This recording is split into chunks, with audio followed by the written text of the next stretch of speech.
right, welcome to the show. Welcome to Back to School with EsportsU. I am so glad you're here today. We're going to have some fun. I am pumped about this interview today with our very good friend, Paulie Santoro. He has got some really fun stories, and we did pre-record this yesterday, and we're going to show it live to you guys. But man, I am excited about the funny stuff that's going to happen. Now, over the next few weeks, we're going to be having more shows on Back to School with EsportsU, and we're going to talk about different things such as the industry, and we're going to talk with coaches, we're going to talk with professionals, we're going to potentially do some gameplay. We're going to do some educational opportunities where students from esport teams are teaching me how to play video games. I know that may not sound as cool, but it is. Just kidding. I'm excited you're here today. Thank you so much. We're going to tune in to an interview I did with Paulie Hype. That's Paul Santoro.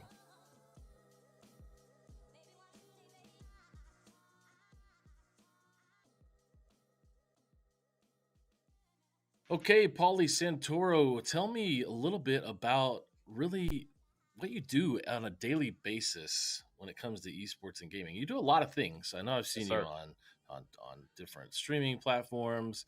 I've seen you hosting events. Give me some background on what you do on a daily basis. Let's start it with that.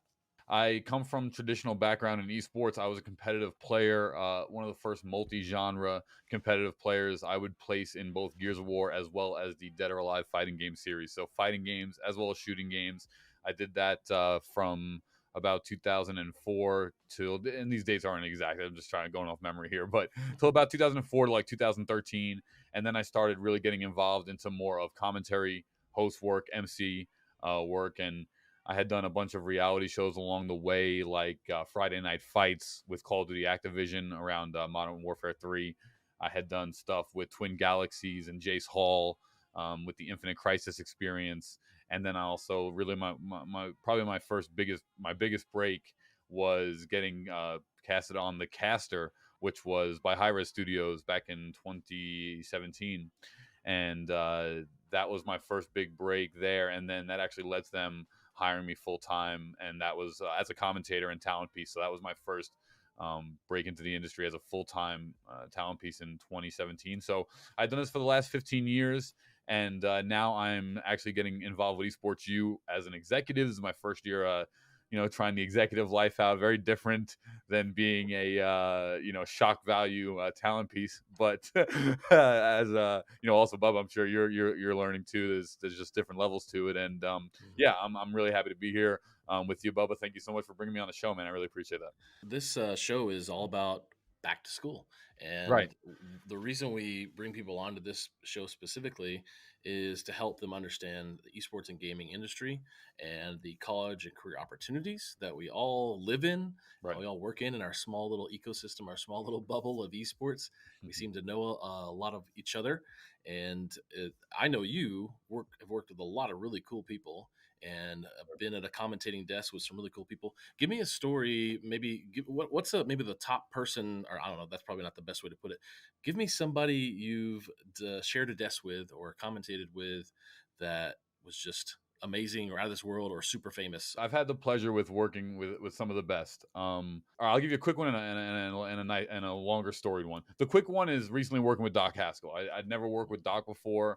I thought it was really cool the way Boise State has their program set up, how's their production set up. And from someone, when I was competing, collegiate esports did not exist. There was no plant or foundation or center production.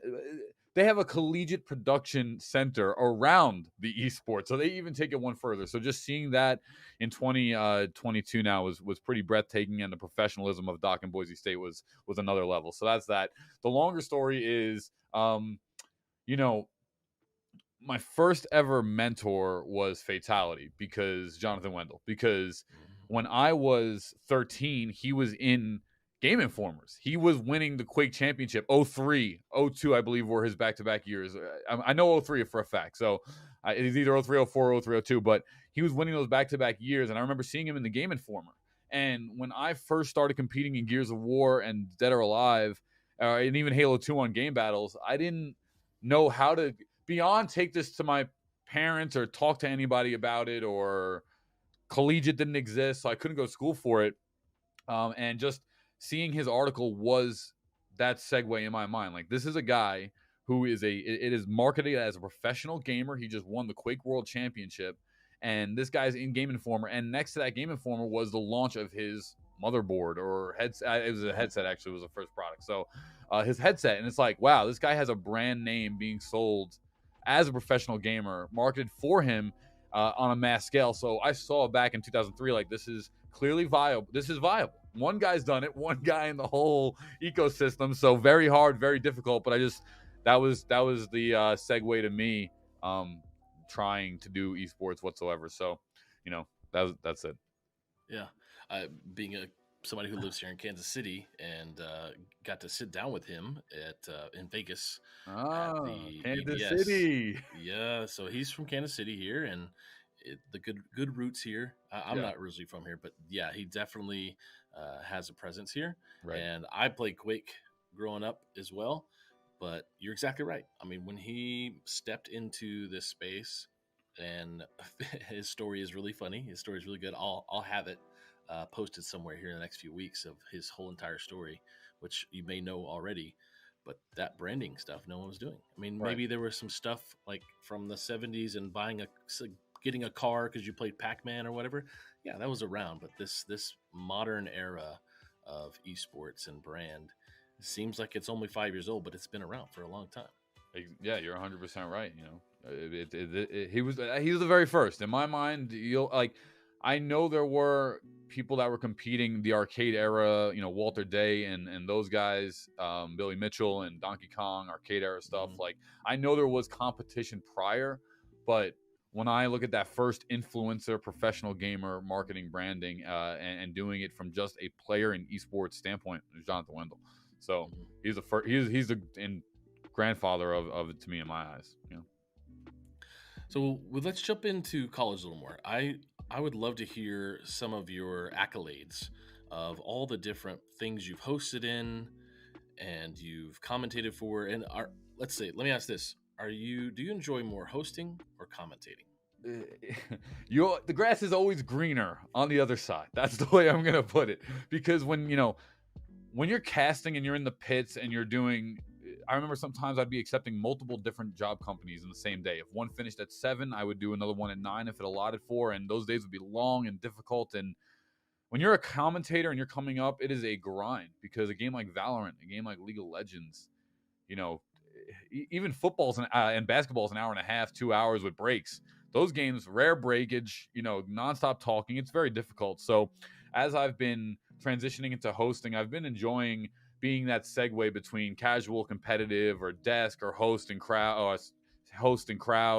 So I've been kind of enjoying that transition a little bit more. However, lately I just started saying, I'm going to put myself on some EsportsU cast because I want to refine my skill. I want to improve our talent, work with them a little bit more. So, I've been getting the itch to start commentating a little bit again. But I do think I prefer hosting.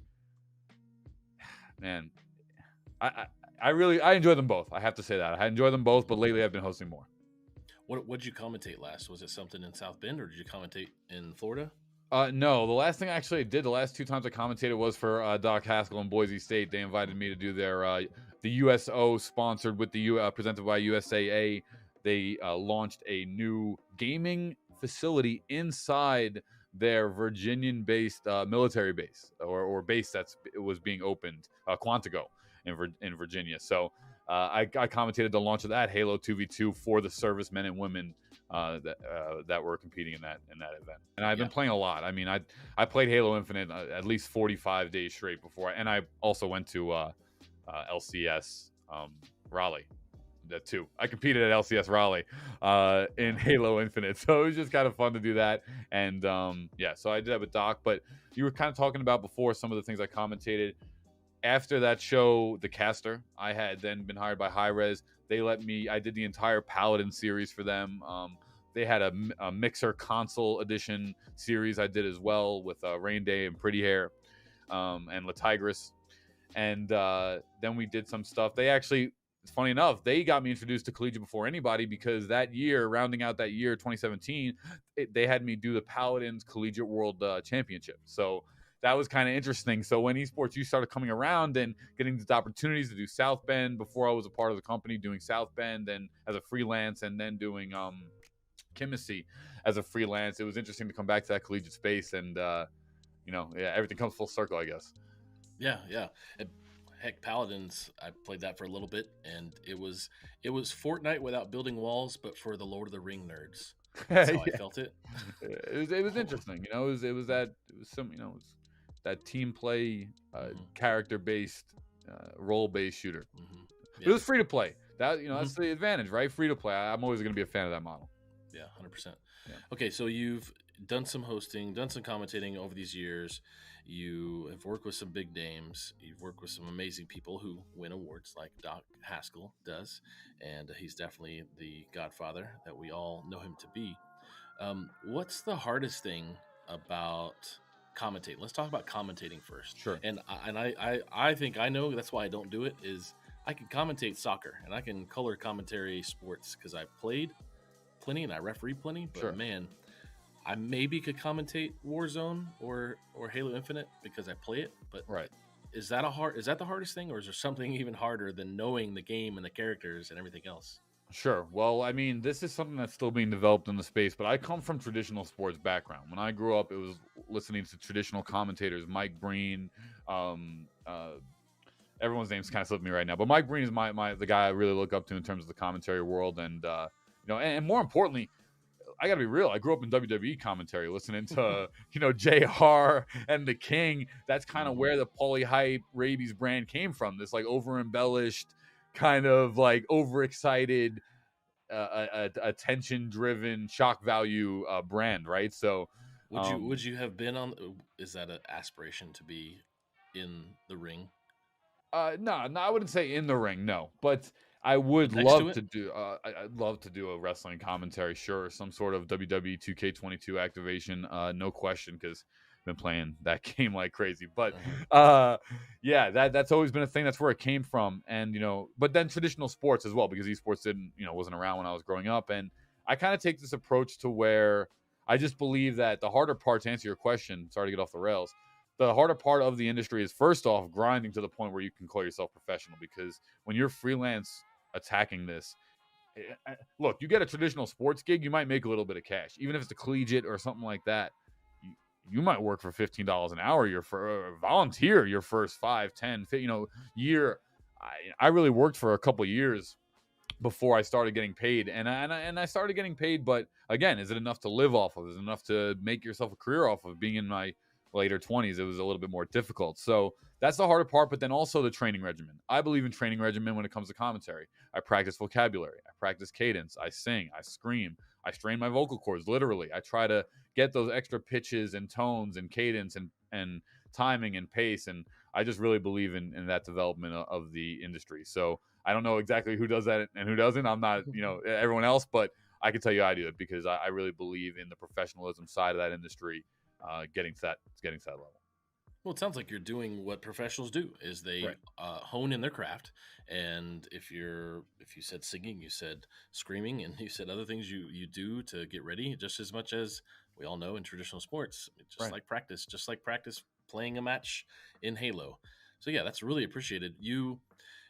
When we look back at all these things that you've done, and we talked about maybe the hard part of it, tell me more about what it's like to be, for the people out there. Tell me what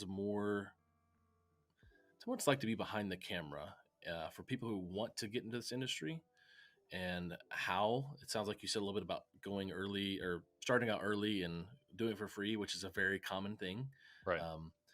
Tell me more about what it feels like to be behind the camera and what it takes to go from where you were to where you are now. It's very different, but see, I say it's different because when I was grinding, I remember being 15 or 16, being in Philly at some local FGC event, and someone just breaking out literally a camcorder and being like, Paulie, do some funny intro, like in the front of the store, just some total off the top. I was 15, something.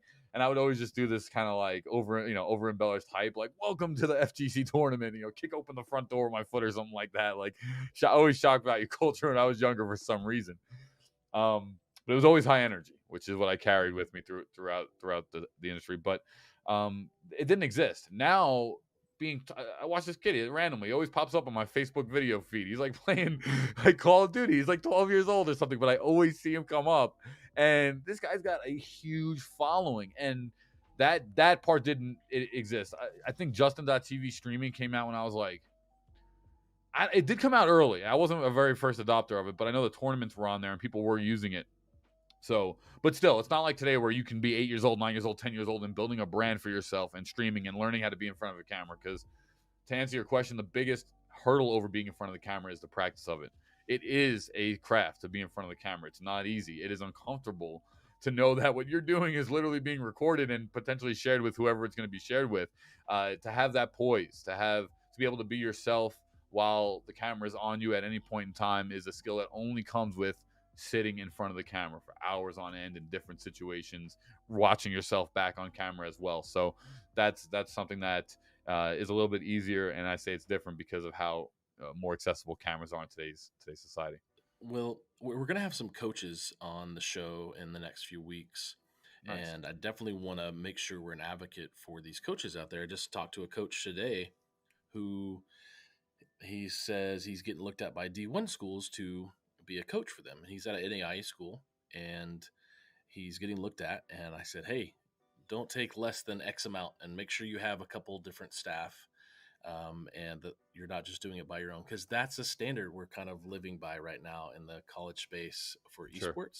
And I know I want to dive in kind of that as well, but I want to look back at the talent side with that in mind. Sure. When we think about what you said about how you get paid or not paid or whatever amount, is there industry standards for esports commentating, hosting that's really best practices out there, or is there unionization type stuff? Is there AFL-CIO type groups that are helping you be career talent and celebrities and personalities, or is that really missing and we don't know? It's just kind of a hodgepodge of everything happening. Right. There's a little bit of everything, but mostly kind of just a mixed blend. It's 99% freelance work, whether you're with an agency or not. However you want to get the work is up to you. But the top people, obviously, with agencies, but it's all freelance work for the most part, and that is something that's missing.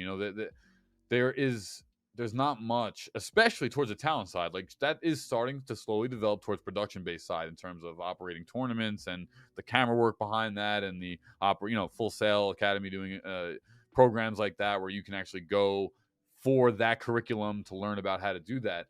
But in terms of a talent aspect, it's something that's like loosely being incorporated. Boise is another advocate of that. They kind of lead that where they have their students be the host of all their live events, right? And a co-caster will be a host and a student as well. So these are things that are developing over time, but at the moment it is definitely a wild west, and there's not really anything that's bottlenecked down to saying, hey, we are an organization or corporation dedicated to the training, hiring, the whole process of talent acquisition. If I look at what we're talking about here with talent, do you talk to other talent and other hosts and commentators? What's the going conversation about what is also missing? I mean, you as an expert are actually hiring people, right, alongside of commentating or hosting with them. Right.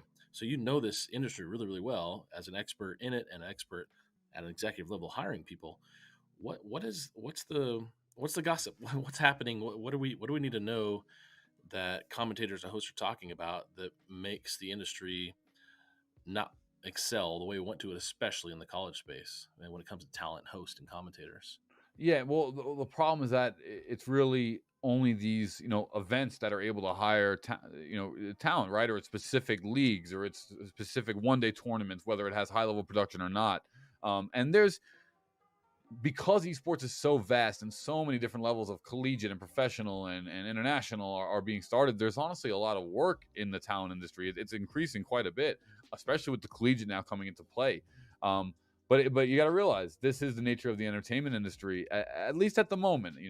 It's freelance based. It's freelance based, and part of that, and if you want to succeed in this, and this was something that I was kind of late to, in a degree, but it's that understanding of marketing and building a brand for yourself and honing your craft, because that is how you can dominate the freelance industry. I'll say that, there might not be the institutional backbones of, a talent agency for everyone, or school-based talent agency, or so on, or even school-based programs that can give their talent regular opportunity.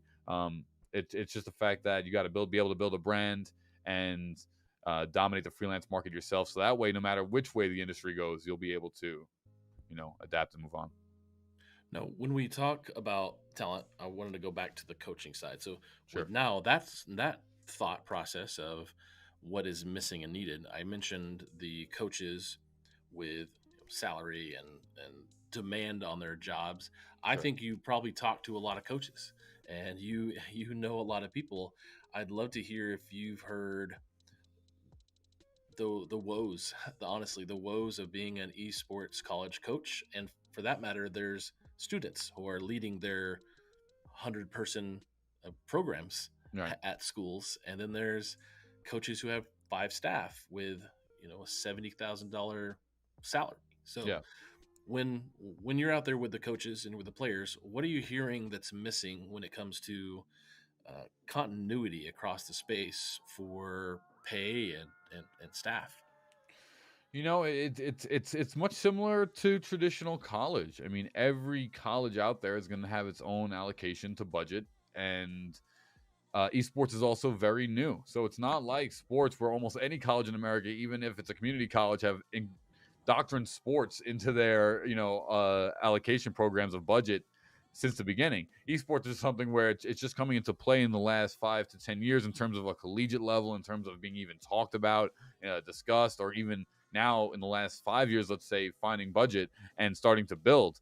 But it is building, it is finding budget, right? It's just we're literally living through it in its current time. So this might be a process where, when I'm an old man, this is booming, right? Like, or whatever the case is. But this is still a process that's just being slowly, not slowly developed. It's being quickly developed, to be honest with you. The hurdles is that because, look, if you have a program that has tons of funding, it's led by someone that's in charge. It's led by someone that's responsible. It's led by someone that doesn't have to go to college at the same time, that they're trying to do this job that's difficult of starting an esports club and program. And some of these students that undertake that task it's amazing. It's scary how you can, even as a student, undertake the task of starting a club for a university or college. I think that's something really incredible to everybody that does that. But as more schools believe in it, as it becomes a more staple part of entertainment, as it becomes a more staple part of society, gaming will start to get more funding, and therefore will be able to grow, especially in the collegiate space. Well, again, we're just in a kind of a term of waiting. I really do believe everyone's doing their due diligence to try to accelerate esports and gaming in all these different facets. It just takes time. Let's talk about the students. You mentioned that, and that's definitely where I wanted to go. It feels like this college space is definitely supportive of what students are doing. The scholastic esports, as it may be called, K through 24, from kindergarten through college, the students are the focus, and there are players and there are student athletes. When we look at these students who, if I look back at as a PA announcer at a football game or a Right. soccer match or basketball game, and I, even though somebody may not play a lot, I want to make sure their name gets heard on the PA, and that's important because that person may be in the paper later or whatever. They're being announced. It's a good feeling, I think, for the students. I think it's where a lot of our hearts are when you're out there working with the students. And I know you've been to a lot of events. You're going to one this weekend. What do you hear from the students? Are they excited to travel? Is it tough? Is it worth it? What's exciting about going to a LAN, especially for the students in the esports space? Yeah, and that's a great question. They're all a little bit of all the above. They're all always so gracious that we're throwing the event. Most of them, if not all of them, it's their first LAN. They're in collegiate. Collegiate esports really has become something in the last 2 years. Unfortunately, during COVID, it's really only been birthed online. The point of me saying that, it hasn't. It's not something like esports where LANs existed for 10 years before online was even a viable tournament. LANs were the first 10 years of esports. So a lot of these kids and young adults have never competed. And so when they come there and they even see a stage, and the fact that they're playing in front of 30, 40 people, even on, on a low end, if not more, is just, they're all so appreciative. We announce them. They come on stage, like you were saying. They get to have their name. Everyone makes at least one play, right? So they have their name on the screen. They have their name in the auditorium being spoken, or the stage. They're doing interviews afterwards. So just having notoriety when you're someone that's never been outside of your bedroom in terms of a professional sense is just game changing, right? It changes their viewpoint of what they're doing. It makes some of them believe in it more. Makes some of them think like maybe this isn't what I want to do. Maybe I don't like this as much. That was a little intense. I don't know, but I remember me being a player and being young. I didn't compete through a collegiate avenue, but I was the same age demographic going to tournaments. And when I was competing, one of the things that I was always, it's a skill set to be able to perform live, and it was always a absolute enjoyment, excitement, very fun experience, win or lose. Sometimes losing was almost like a weight off your chest. Like, you're so on top of your game when you're still in the winners bracket that you're just tense. You're just like really focused. You don't want to jinx anything. You're playing great. Once you lose and you're out of the tournament, you're almost like, wow, I get to go to Fridays right now and you just get a burger and just hang out for a little bit, and enjoy. You open up to the competition. Everyone becomes friends. You're hanging out for the weekend. So there's this double aspect to these tournament weekends. That's a lot of fun for the collegiate experience. So they love it. The kid, they have a blast, and we love being there too because they're only appreciative. No kids are like, this sucks. Like, I'm out of here. No one ever says that. Every time they're just like, thank you guys so much for putting this on. We're interviewing them. We're taking their picture. We're making them part of the show, and that's what EsportsU is really all about. Yeah, you're right. This is a long and taxing weekend, and we see organizers putting on these events, and definitely EsportsU is leading the way in the college space. Let's jump into production. I mean, you've done behind the scenes. You help out with that. When we talk about a long day, how does it look? What's a good production crew look like when it comes to putting on a LAN or even an online event for an esports tournament in the college space? Look like really the EsportsU team is the perfect example. This is a small knit crew that is operating something that's never before been done in the space, and they're doing it in the collegiate area of the space as well, which is even its own challenge and difficulty. So, a team that just has diligence, that just has passion above everything, really cares about the space and about where it's going and believes in it, right? Because those are the people that are, look, this area, especially collegiate, it takes more time than you're being paid for traditionally to grow from every aspect of it. Freelance, salary, executive, all the way down to entry level commentator, talent piece, production person. Every aspect of it, it takes more time than you're being paid for because of how undeveloped or newly developed the scene is. And I think that's something that's a positive because it really just teaches insane work ethic to be a part of the space right now. And I do believe that the people that believe in it will be rewarded in the grand scheme of the space because of how much value it brings to everyone's lives, bringing competition to not only everyone internationally together, but also to all walks of life. Because look, if you're not 6'8" or a certain size, you're not going to get into the NBA. You're not going to get into the NBA, or you'll be a 1 in X number, right? Insanely difficult odds. However, take my friend Nomad, someone that is handy, capable gamer, able to compete, able to be on a professional team, good enough to be on a professional team. And that's something you don't experience in almost any other industry. And that's something I really believe in, collegiate as well as esports. 100%. Love the inclusion of esports that we all get to see on a daily basis. Okay, so Paulie, the Collegiate Esports Commissioners Cup is coming up on May 6th through 8th in Atlanta. I'd love to hear more about that and where did that come from? Were you involved in the past? What did it take for the schools to be able to qualify? I mean, let's start with 2021 or 2020. Was there an event last year for this event? Yeah, so it was the CENC, and it was their first year of just kind of testing the event. I was hired as a freelance talent to host, and that was just a virtual event. So that's really where it started. It kind of started with they ran the tournaments, I guess, in the background, but it had just been I don't remember if they did or not, so I shouldn't say that, but edit that part out. Mhm. But they had their final culmination event, CENC 2021, and now this year they did the first offline lands, and then as well as virtual events. So they had 6 regional virtual events, which will now be leading up into our Atlanta-based LAN, where the cool thing about EsportsU and CSMG is what we're doing is that we're really trying to unite the entire separated collegiate space in esports. So we've allotted for our 6 regional winners to join us in Atlanta as 6 out of the 16 spots. And then we've also invited the rest of the spots from almost every different partner conference or conference in collegiate esports to try to include everybody and to acknowledge everyone's work and body of work and effort, and put on the biggest collegiate esports experience so far. Yeah, so I like that the opportunity to bring people together. That is, you hit the nail on the head. The segmentation in our industry, and what is the goal of really bringing these different conferences and these leagues together, and these different partners and these different platforms? What is the positive return on doing something like this for the ecosystem?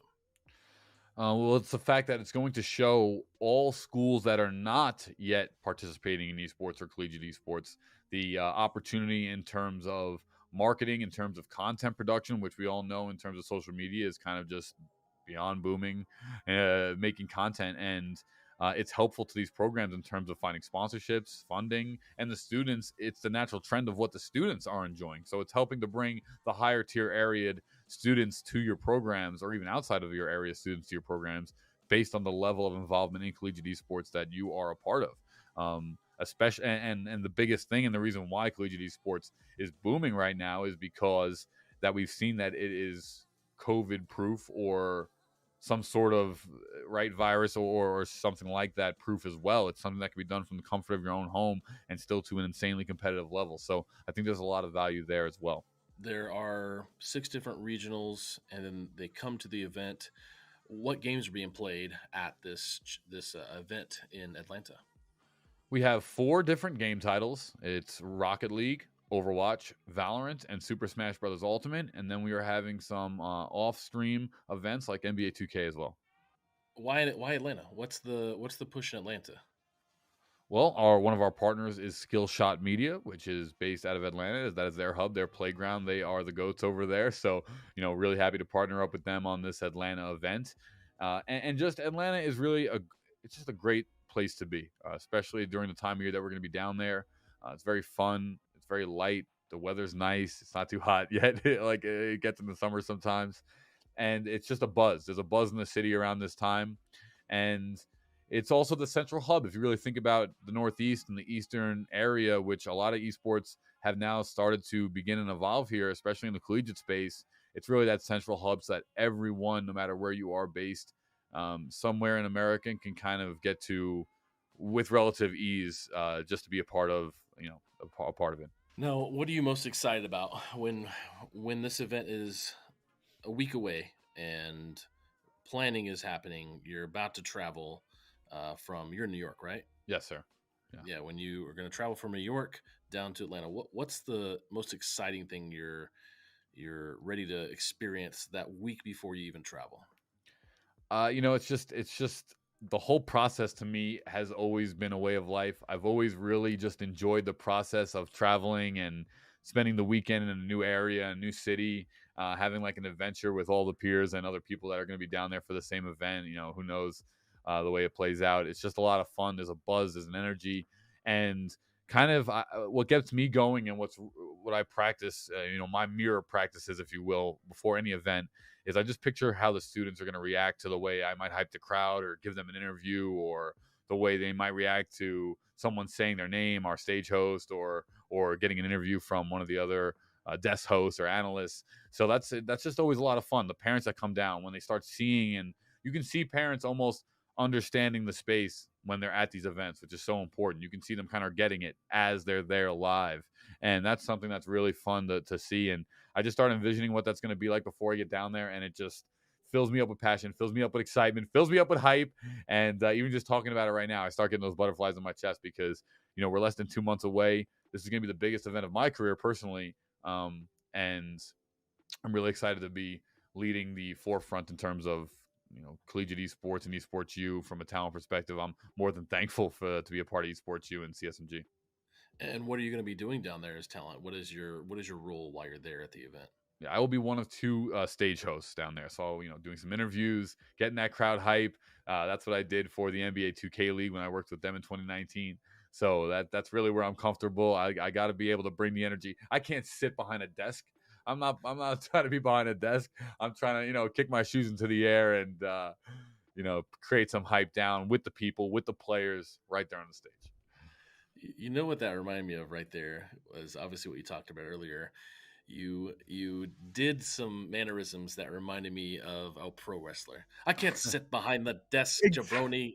Exactly. It's so it's just ingrained into who I am at this point. I'm a closet wrestling fan because I don't necessarily talk about it that much outside of just peers, in private conversations. But I love wrestling, and I always believe that when I was a competitor, that was my shtick. That was my gimmick. My gimmick was, I'm never going to take it out of the game. I'm going to trash talk you really hard, but it's going to be this it was always this WWE-ish trash talk where it's like, you are trash, or you got to get better, or I'd snipe you in gears and just be like, just too easy, and just little one-line zingers that were never outside of the game ever, but enough to get you in your head thinking about, how it's going down. So it came from that wrestling background, man. I love it. Did you have the poly hype? Was that the character, or did you have another character? Yeah, Rabies was my first character, which was just an absurd name I came up with when I was younger. But the reason why I thought about it was I loved wolves, and I was always an aggressive player and really high energy. So I was like, what's mean and aggressive? And I typed in wolf, and the very first picture that came up was this snarling rabies wolf, and I was like, rabies, huh? No one has that name. I mean, how could you never remember this guy, right? That's the most obscure name that's also on brand ever. So that was, it worked great as a player. It got me on so many productions. It was just the perfect name. I really enjoyed it. But when I switched over to being a talent piece, it was a name that actually did not stick very well. It didn't really generate the same attention and fun that it did as a young kid player. So that's where the polyhype rebrand really came from. It's just more of who I am now, and more on brand and more fitting for someone that works as a commentator or host. And funny enough, when I first wanted to give up rabies, I was like, I don't know if I want to do this. I really like rabies. It's been martyred to me for 15 years, but now being polyhype for even 1-2 years, I really enjoy this brand as well. My friend comes to me the other day, Bubba, and he's like, you should have made your name like Paul Heyman. He's like, you should have made your name Paul Hypeman. He's like, that would have been the best. You would have been Paul Hypeman, the esports manager. Did you ever walk out of a doorway doing a WWE walk to the stage or anything, or did you ever have it like a ceremonial entrance of any kind for any events that you were played in? I'll tell you a really funny story with that.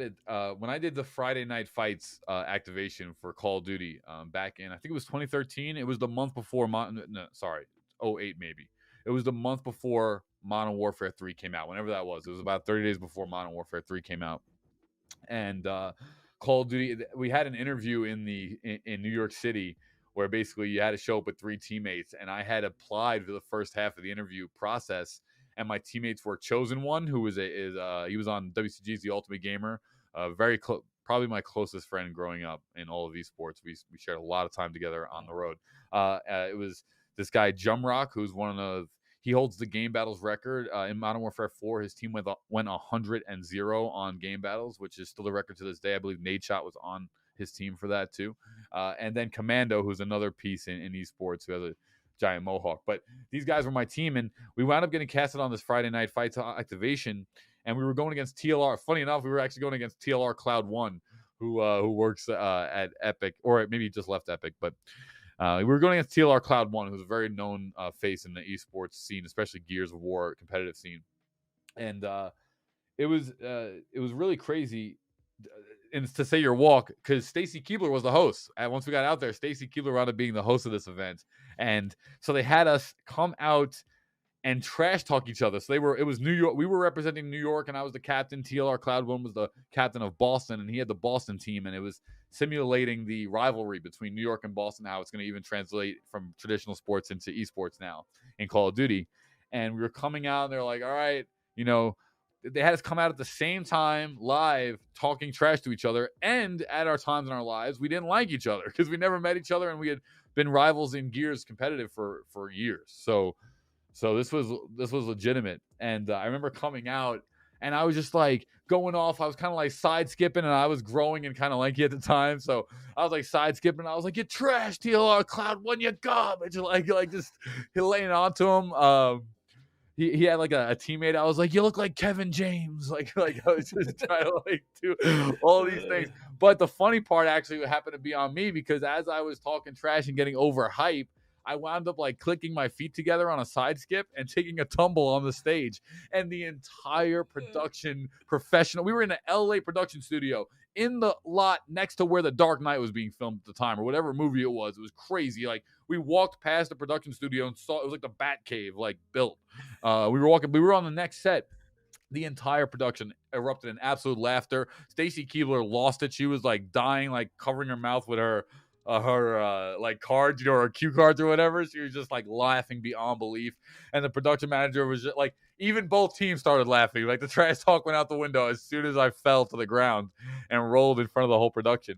And the director's like, all right, that was epic. That was the funniest thing of the day. Let's reset and get that trash talk scene again. So it was kind of funny. It started out as rivalry, and then I wound up embarrassing myself. We all wound up laughing, and then it was just, back to trash talk and back to the game. But for a little bit of time, it was, WWE moment that I'm in front of Stacy Keebler, one of the, someone I looked up to as a kid, and it's like, you just fell in front of the entire Activision Call of Duty Blizzard and Stacy Keebler production and made a fool of yourself.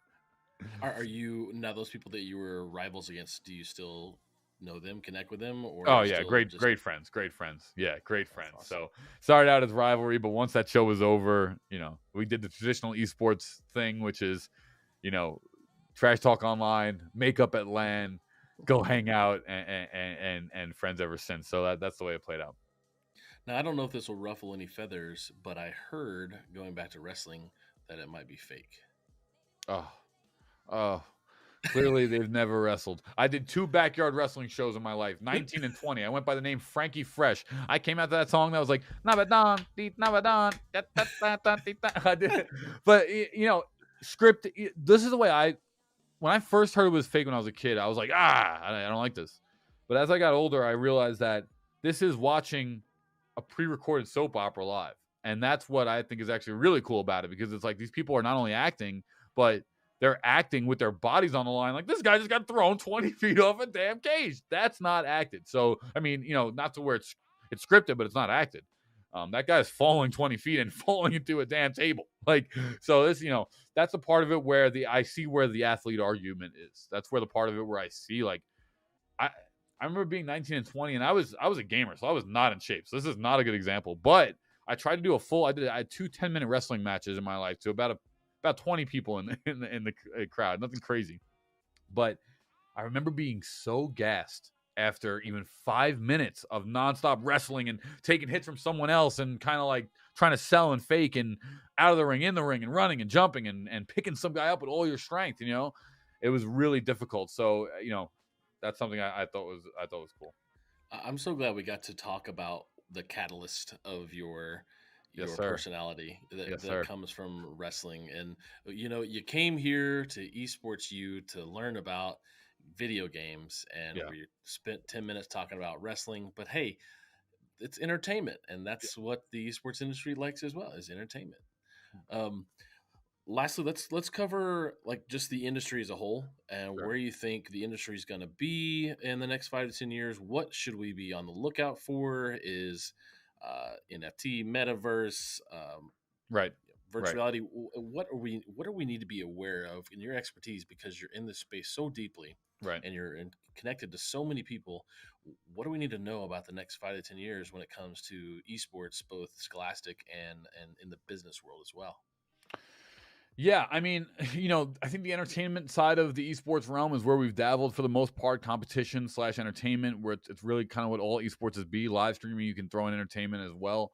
I think that the part that needs to evolve is really why I signed on for EsportsU. I set out and told myself I'm gonna stop chasing the pro scene as hard, and I'm gonna try this collegiate esports, and I'm gonna take a step back here and try to do this professionally. And it has been a massive challenge, but it's been really rewarding. So I think as this space develops, I think this is one of the keys to the focus, right? To take it away almost from, sure, still entertainment, but now we are going to indoctrinate the inclusivity of esports into every college in America. And I think that's where it needs to be headed, because to me, the entertainment aspect of it, let's say we just say tournaments, sure, new games are always coming out, but I do think that it hits a ceiling at some point. I do think that you've seen some shooter games, you've seen a lot of shooter games, you've seen some fighting games, well, you've seen a lot of fighting games.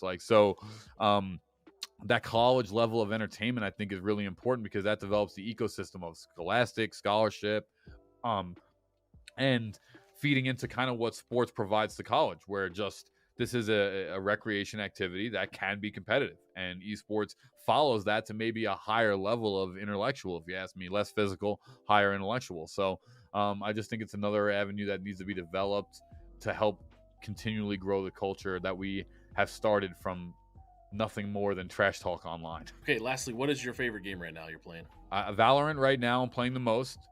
WWE 2K22 I got a couple days ago, and I'm not gonna lie, man. Did you play this game? Are you into wrestling at all? Yeah, when I was younger. Have you played other wrestling games? No, not since Nintendo. Or Not okay. Sega Genesis. N64 did no beg for no mercy and all that stuff. Okay, well they basically developed like an actual combo system now in this game, where like if you go to their left arm and hit like grab, you can then do a combo attempt grab on the left arm, and you can choose to like work different body parts, and you can kind of make your match as you go. So I thought the game's really cool, and I'm excited for Overwatch 2. I think Overwatch is a great game. I think that it's been gone for a while because it hasn't had updates, and I think that this 5-on-5 is going to make I was watching some gameplay recently, and it's much faster pace. It's much more heavy on attack. Even if you're the tank role, you're not like a standing shield anymore. You can like scrap and like kill the enemy team and still do your job. So I think those are 3 games for the summer that I'm just really, really enjoying, and yeah, traditional esports. Well, I enjoy traditional esports, and I mix in one fluff game. That's WWE right now. I like the sweatiest. Let me rephrase. I like the sweatiest esport always. I like the esport where the average gamer is like, Valorant, what is this guy? Like, what is he playing? Like, you know what I mean? Like, they're just the average person who doesn't fight, only knows the popular trends. Like, what's Valorant? What's Overwatch 2? So I like the games that are very difficult in mechanical skill, because that's just what I respect where I come from. Well, Paulie Hype, it's been great having you here on the show today on EsportsU. This is back to school. Thank you so much for being here, man.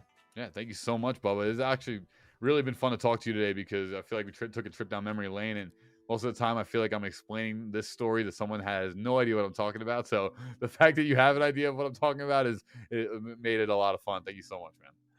Man, thank you, Paulie. We not only did we go back to school, but we went back to the 90s and the early 2000s, and we talked about went to wrestling. When we went to school. So literally, that's what's for. Thanks, Paulie. Appreciate you, man. See you later. All right. See you next time.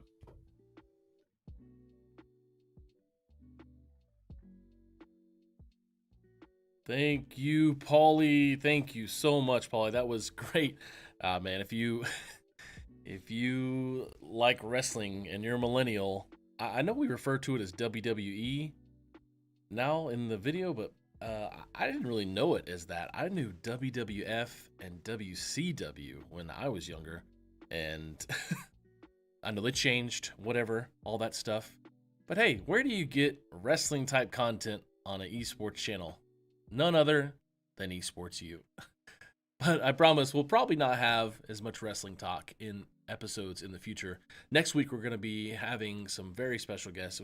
We hope to have Angela Bernard Thomas on the show. She is the leader and VP of EsportsU, and she's got a great history and a great story to share with all of us, and about the future of what's happening on EsportsU. But please stick around here on the channel. We're going to be showing some live and re-aired episodes of matches, But make sure you stick around as well for later, as more live episodes of matches with ECAC and NJCAAE and the other conferences that we work with are going to be on air tonight and throughout the week. Thank you so much for being here. Appreciate you guys. Have a wonderful, wonderful day.